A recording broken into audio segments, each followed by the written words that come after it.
En los próximos minutos vamos a estudiar lo que fue el Concilio de Trento.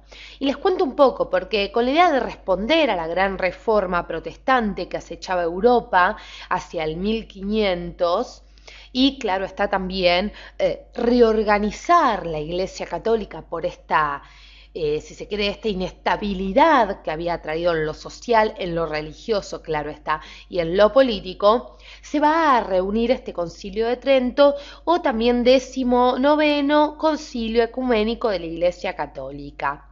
Ahora bien, cuando hablamos del Concilio de Trento, entonces nos tienen que dar en cuenta o quedar en claro que se reúnen los representantes de la Iglesia en miras de reorganizar la Iglesia. Básicamente lo que querían eran reorganizar, volver a dar prestigio a la Iglesia como institución. ¿En qué etapa o en qué año se desarrollan? Bueno, pensemos en los protestantes, hablamos del 1500 para centrarnos generalmente en una etapa, pero este Concilio de Trento se va a desarrollar desde el año 1545 hasta el año 1563 y va a comprender tres etapas diferentes, en donde el Papa Pío IV, el señor que estamos viendo aquí en esta imagen, va a firmar una serie de decretos finalmente en el año 1564, en donde se van a fijar estas reformas tan importantes a nivel institucional y donde también estos decretos van a firmar o van a volver a poner en, si se quiere, de forma relevante y de forma ya asegurada una serie de dogmas que se van a revisar durante lo que fue el desarrollo de este Concilio de Trento. Pero para poder ver cuáles fueron los dogmas que se han vuelto a reafirmar y cuáles fueron los decretos que se han firmado en 1564, debemos ver cuáles fueron las tres etapas diferentes por las cuales pasa este concilio tan importante. Vayamos a la primera fase, entonces vamos a hacer un espacio aquí. La primera fase se va a desarrollar desde el año 1545 hasta el año 1547. Y para que ustedes se den una idea, aquí fueron tocados los principales temas doctrinales planteados por los protestantes. Temas doctrinales, como decíamos, que habían, si se quiere, planteado los protestantes dentro de sus reformas y nuevas ideas. Entre ellos se entendió que las Sagradas Escrituras debían ser interpretadas tal como eran entendidas por la tradición católica. Entonces se tocó el tema de las Sagradas Escrituras. Recordemos que los protestantes tenían una libre interpretación de las Sagradas Escrituras. Por este lado, en el concilio se ha decidido que las Sagradas Escrituras debían ser interpretadas tal como lo afirmaba la tradición de la Iglesia, tal como se venía haciendo antes que aparecieran los protestantes. Y pasemos ya a una segunda fase. Vamos a quedarnos con esta imagen. La segunda fase o segunda etapa de este Concilio de Trento se va a desarrollar desde el año 1551 hasta el año 1552, es decir, duró tan solo un año. ¿Y qué podemos decir de esta segunda fase? Bueno, esta segunda fase fue convocada por este señor que vemos aquí, que es ni más ni menos que el Papa Julio III.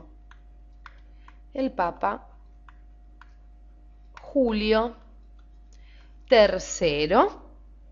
Y se centró sobre todo, para hacer un breve resumen de esta segunda fase, en la revisión de los sacramentos. Revisión de los sacramentos. Para que ustedes se den una idea, aquellos que no tienen muy en clara la cuestión de los sacramentos de la Iglesia Católica son, por ejemplo, el bautismo, la comunión, ¿sí? el casamiento, la extremunción, esos son algunos de los sacramentos. Ahora bien, vamos a pasar ahora sí a una tercer fase, y tercer fase, como dijimos al principio de nuestro video, final. Esta tercer fase se va a desarrollar desde el año 1561 hasta el año 1563. Como vemos, este 19º concilio ecuménico o concilio de Trento, como nosotros le decimos, no fue desarrollado, no se desenvolvió seguidamente, sino que tuvo sus etapas diferenciadas. Recordemos que la segunda fase terminaba en 1552 y esta tercera fase se volvía a reunir o a convocar recién en 1561, en donde el nuevo papa, este señor que vemos aquí, que hemos nombrado ya, recordemos, Pío IV, volvió a convocar el concilio. Pío IV. Muy bien. Aquí les cuento que se debatió el tema que ya había sido tratado en la primera fase y que nosotros no nombramos, pero les cuento que era el tema de la residencia episcopal. Es decir, la obligación de los obispos de residir en las diócesis de las que eran o de las que fueron nombrados titulares. Entonces, ahora sí, adelantémonos, porque en el año 1564, una vez finalizada esta tercera fase, Pío IV, ¿qué va a hacer? Va a publicar lo que se conoció como, y vamos a ponerlo, a resaltarlo, la profesión de la fe tridentina. Profesión de la fe tridentina, para que ustedes puedan tomar nota. ¿Y qué va a pasar en esta profesión de la fe tridentina? Pío IV va a resumir allí los decretos, como decíamos, doctrinales de todo este concilio. Va a hacer un breve resumen y va a poner la firma a todo aquello que se había decidido a lo largo de este famoso concilio de Trento. Pero los invito a que hagamos una breve revisión de algunas cuestiones que quedaron establecidas por medio de estos decretos.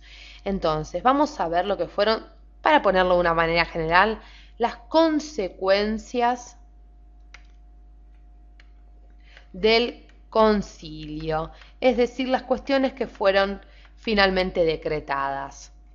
Por ejemplo, se fijaron los dogmas, se fijaron diferentes dogmas.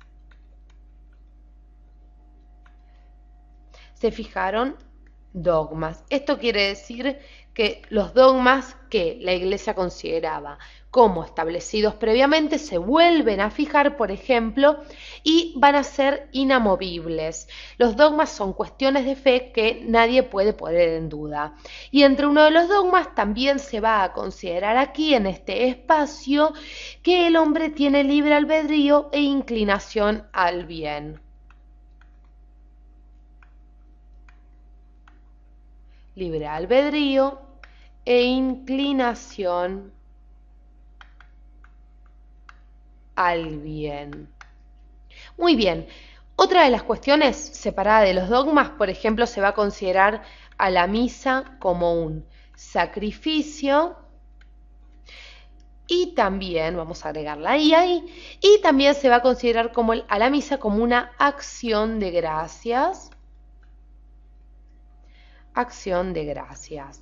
Muy bien, también cabe destacar que otro de los decretos o cuestiones establecidas en este Concilio de Trento va a ser que las Sagradas Escrituras son interpretadas por la Iglesia y no de forma libre.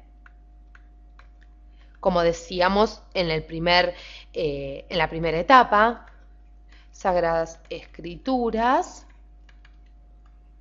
interpretadas según la tradición de la Iglesia. apostólica romana y no como querían los protestantes, recordemos, según su libre interpretación. Se va a reafirmar el culto a los santos,